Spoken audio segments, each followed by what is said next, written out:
बिस्मिल्लाहिर्रहमानिर्रहीम। शुरू करता हूँ मैं अल्लाह ताला के नाम से जो बहुत बड़ा मेहरबान और रहीम और गफूर है। आज मैं आप लोगों को कुछ मुसलमान साइंसदानों के बारे में बताऊंगा। आप लोग अपने सिलेबस में अपने कैरियर के अंदर इंग्लिश साइंसदानों को ही तो पढ़ते हैं, लेकिन आप लोग ये नहीं जानते कि ये अंग्रेज़ जो साइंसदान थे जिन्होंने आज के दौर में तरक्की की, इन्होंने मुसलमान साइंसदानों की किताबों को पढ़ा, वो इनके ज़रिए से इन्होंने तरक्की पाई और आज हम उनकी किताबें पढ़ रहे हैं। लेकिन हमें अपने मुसलमान साइंसदानों का पता होना चाहिए। आज मैं आप लोगों को मुसलमान साइंसदानों को बताऊंगा आखिर वो कौन कौन से थे। यूहन्ना बिन मसूया रहमतुल्लाह अलैह, 833 की बात है।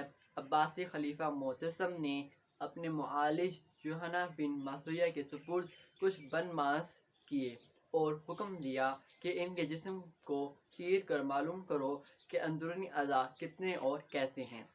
बनमास बंदरों की एक ख़ास नस्ल है जो अपने जिस्म की बनावट में इंसानों से मिलती जुलती है और शायद इसीलिए उसे ये नाम दिया गया है। पन हिंदी ज़बान में जंगल को और मास आदमी को कहते हैं। यूँ बनमास का मतलब हुआ जंगल का आदमी। चनाचा इसी मुशाबहत की वजह से खलीफा ने बनमास के अंदरूनी अज़ा का हाल मालूम करने का हुक्म दिया था। मकसद इंसानों के इलाज में मदद लेना था। यूहन्ना बिन मसूया ने शाही हुक्म के मुताबिक बनमास का जिस्म चीर कर उसके अंदरूनी अज़ा की नौयत और मिक़दार मालूम की और इस मौजू पर बहुत उम्दा किताब लिखी। अंग्रेज़ी में इस अमल को डायसेक्शन कहते हैं और अब ये तिब की तालीम का एक लाजमी हिस्सा है।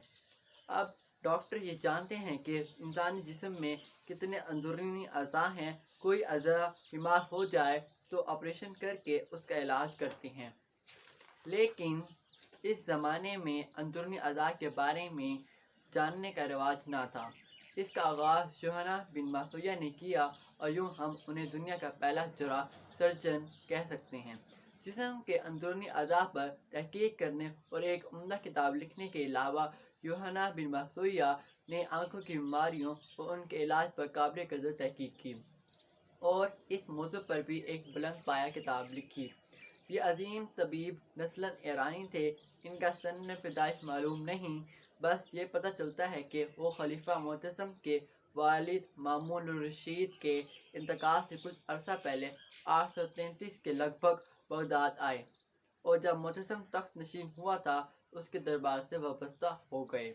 तिब की तालीम यूहन्ना ने अपने बाप मसूया से हासिल की थी। अपनी मादरी ज़बान फ़ारसी के अलावा अरबी, यूनानी और शामी वगैरह कई ज़बानों में महारत रखते थे। उन्होंने अपने ज़बानों की कई बुलंद पाया किताबों को अरबी ज़बान में जामा पहनाया। वो अपने ज़माने के बेमिसाल तबीब, मुतरजम और साइंसदान थे।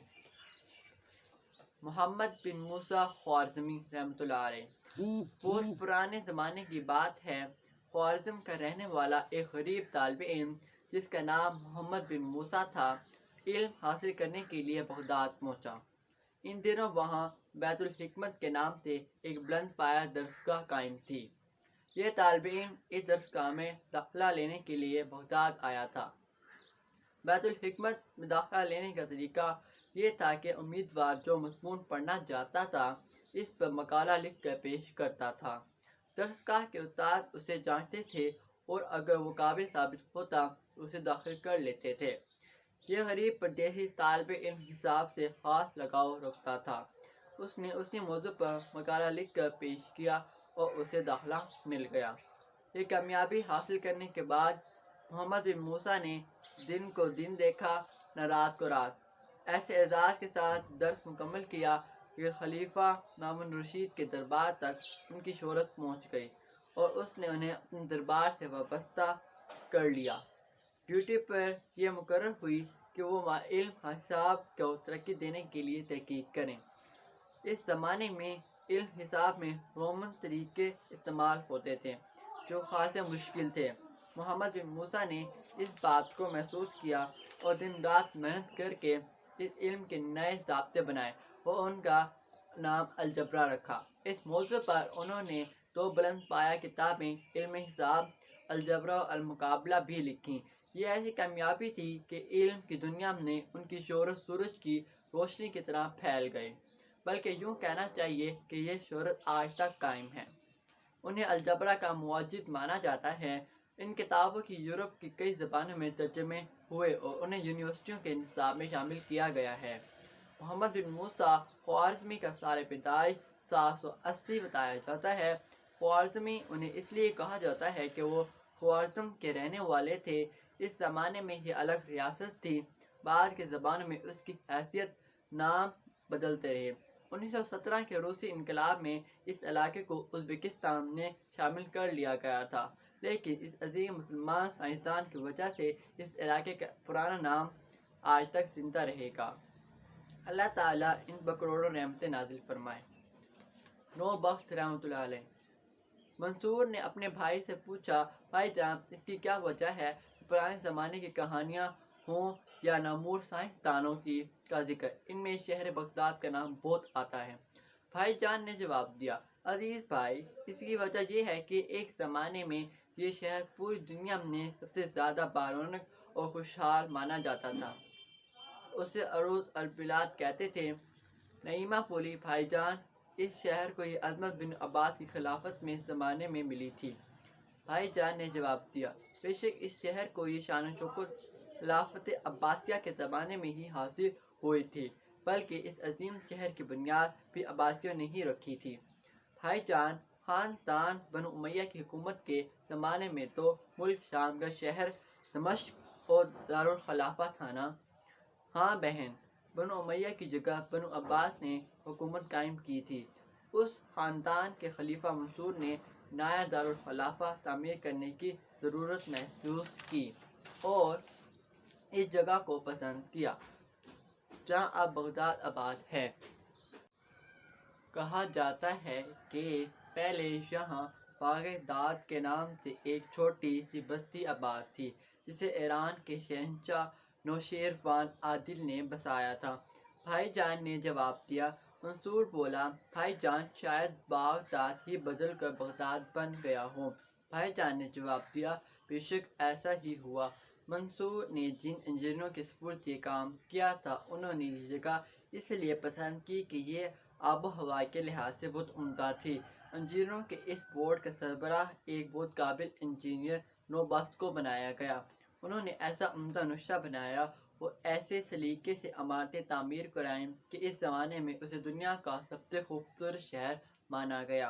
कहा जाता है कि मौजूदा ज़माने में जो जदीद अंदाज के शहर आबाद हुए हैं, उनका अंदाज वही है जो बगदाद का था। मंसूर ने खुश होकर कहा, गोया जदीद अंदाज के शहरों का बानी भी एक मुसलमान था। भाईजान ने कहा, बिल्कुल, उसे इल्म मसाहत कहते हैं। नौबख्त रहमतुल्लाह अलैह इस इल्म के अलावा फल्कियात के भी आलिम थे। 772 में उनका इंतकाल हुआ। अल्लाह ताला उन पर करोड़ों रहमतें नाजिल फरमाए, आमीन। मुज़फ़्फ़र असफराजी रहमतुल्लाह अलैह। शादी के बाद नरगिस पहली बार मेके आई थी।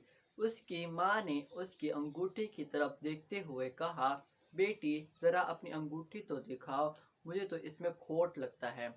नरगिस ने अंगूठी उंगली से उतार कर अम्मी की तरफ बढ़ाते हुए कहा, अम्मी जान, क्या सोने में भी मिलावट हो सकती है? अम्मी ने अफसोस भरे अंदाज में जवाब दिया, हो सकती है। क्या मायने बेटी, अक्सर होती है। चालाक और बेईमान लोग जहाँ और चीज़ों में मिलावट करते हैं, वहाँ सोने के जेवरात बनाते हुए भी ऐसी चालाकी करते हैं। नरगिस ने सवाल किया, अम्मी, इसका पता कैसे चलता है कि इस जेवर में खोट मिला हुआ है? अम्मी ने जवाब दिया, नरगिस बेटी, अगरचा ऐसी बेईमानी बहुत चालाकी से की जाती है, लेकिन फिर भी काबिल साइंसदानों ने ऐसे तरीके ढूंढ डाले हैं कि आसानी से ऐसी चालाकी का इल्म हो जाता है। और हमारे लिए ये बहुत फ़ख्र की बात है कि धातुओं में मिलावट और उसकी मिक़दार मालूम करने का तरीका सबसे पहले एक मुसलमान साइंसदान मुज़फ़्फ़र असफराजी रहमतुल्लाह अलैह ने मालूम किया था। नरगिस खुश होकर बोली, अम्मी जान, ये तो वाकई फ़ख्र की बात है। अगर आपको मालूम हो तो उनके हालात बताएं। अम्मी ने जवाब में कहा, इस मुसलमान आलिम और साइंसदान का पूरा नाम अबू हातिम मुज़फ़्फ़र असफराजी है। ये मुल्क शाह सल्जूकी की बनवाई हुई रसद गाह में काम आने वाले पर्सों की देखभाल करते थे और ज़हीन लोगों की तरह फालतू वक्त میں تجربے بھی کرتے رہتے تھے۔ چنانچہ ایسے ہی تجربات کرتے ہوئے انہوں نے یہ راز معلوم کیا کہ سونے چاندی وغیرہ دھاتوں میں ملاوٹ کا پتہ کس طرح چلایا جا سکتا ہے اور پھر ملاوٹ کا تناسب کس طرح معلوم کیا جا سکتا ہے۔ اس مقصد کے لیے انہوں نے خاص قسم کا ایک ترازو ایجاد کیا جو یہ بتا دیتا ہے کہ اس دھات میں ملاوٹ کی گئی ہے اور اس کا تناسب کتنا ہے۔ نرگس نے کہا، امی جان، یہ تو واقعی شاندار کامیابی حاصل کی اس سائنسدان نے۔ آج کل تو نئی چیزیں ایجاد کرنا کچھ مشکل نہیں۔ ہر چیز کی اصلیت معلوم کی جا چکی ہے اور مشینوں کے ذریعے آسانی سے کل پرزے تیار کروائے جا سکتے ہیں، لیکن اس زمانے میں تو یہ سہولتیں نہ تھیں۔ امی جان نے کہا، بیٹی، اس لیے تو ہمارے ان بزرگوں کو سائنسدانوں کا امام مانا جاتا ہے۔ اللہ تعالیٰ ان پر کروڑوں رحمتیں نازل فرمائے، آمین۔ نصیر الدین طوسی رحمۃ اللہ علیہ۔ نصیر الدین طوسی کو ایک عظیم محقق کی حیثیت سے شہرت حاصل ہوئی، لیکن ان کا اصلی کارنامہ یہ ہے کہ انہوں نے علم و فنون کی وہ دنیا دوبارہ آباد کی جسے چنگیز اور ہلاکو نے اجاڑ دیا تھا۔ تاتاریوں نے مسلم ممالک پر یلغار کی تو مسلمانوں کے کتب خانے میں خاص طور پر جلائے، اور یوں محسوس ہونے لگا کہ اب ان علاقوں میں علم کے چراغ کبھی روشن نہ ہوں گے۔ لیکن اس عظیم محقق، فلسفی اور سائنسدان نے اپنی بے مثال قابلیت سے یہ کارنامہ کر دکھایا کہ علوم کی اجڑی ہوئی دنیا نہ صرف آباد ہو گئی بلکہ اس کی رونق میں دنوں دونا رات چگنا اضافہ ہوتا چلا گیا۔ نصیر الدین طوسی رحمۃ اللہ علیہ کا پورا نام ابو عبداللہ نصیر الدین محمد بن حسن طوسی ہے اور طوس میں پیدا ہوئے۔ سن پیدائش 1201 ہے۔ تکمیل تعلیم کے بعد کئی عمرہ کے درباروں سے وابستہ رہے۔ اپنی علمی وجاہت اور غیر معمولی قابلیت کی وجہ سے بہت عزت پائی۔ آخر میں ہلاکو کے مشیر بنے، جو بظاہر ایک بے جوڑ بات تھی۔ کہاں ہلاکو جیسا ہوا تاتاری اور کہاں طوسی جیسا عالم اور محقق، لیکن ایسا لگتا ہے کہ ہلاکو کے دربار کی یہ وابستگی قدرت کی خاص مصلحت کی بنا پر تھی۔ طوسی نے اسی ہلاکو سے، جس نے مسلمانوں کا قتل عام کیا تھا اور بستیاں جلائی تھیں، علوم کے احیاء کا کارنامہ انجام دلوایا۔ بیان کیا گیا ہے کہ انہوں نے کسی مناسب موقع پر ہلاکو کو ایک رصد گاہ قائم کرنے کا مشورہ دیا اور کمال یہ کہ رصد گاہ کی تعمیر پر آمادہ کر لیا گیا۔ اس منظوری کے بعد انہوں نے ملک کے طول و عرض سے قابل لوگوں کو جمع کرنے کے لیے کہا، ان کی بہت اچھی تنخواہیں مقرر کرائیں اور علم فلکیات کی ترقی کے کاموں میں لگا دیا۔ یہ کامیابی حاصل کرنے کے بعد اس فاضل شخص نے دوسرا کام یہ کیا کہ ہلاکو کو ایک بڑا کتب خانہ قائم کرنے پر رضامند کر لیا، گویا جس نے علم کے چراغ بجھائے تھے اس نے نئے چراغ روشن کروائے۔ اس کتب خانے میں مختلف موضوعات کی جو کتابیں جمع کی گئیں ان کی تعداد 4 لاکھ بتائی جاتی ہے۔ یہ کارنامہ انجام دینے کے علاوہ نصیر الدین طوسی رحمۃ اللہ علیہ نے شاندار کتابیں لکھیں اور سائنسی تحقیقات میں مصروف رہے۔ ان کے لکھے ہوئے رسائل کی تعداد 150 بتائی جاتی ہے۔ یہ ریاضی، حیات، معدنیات، منطق، فلسفہ اور اخلاقیات جیسے موضوعات پر ہیں۔ بلا شبہ وہ اپنے زمانے کے بڑے عالم اور محقق تھے۔ اللہ تعالیٰ ان پر کروڑوں رحمتیں نازل فرمائے، آمین۔ مزید میری اس طرح کی ویڈیوز کو دیکھنے کے لیے آپ میرے چینل کو لائک اور سبسکرائب کر دیے۔ انشاءاللہ میں آپ لوگوں کے لیے اور مزید مسلمان سائنسدانوں کی معلومات لے کر آؤں گا۔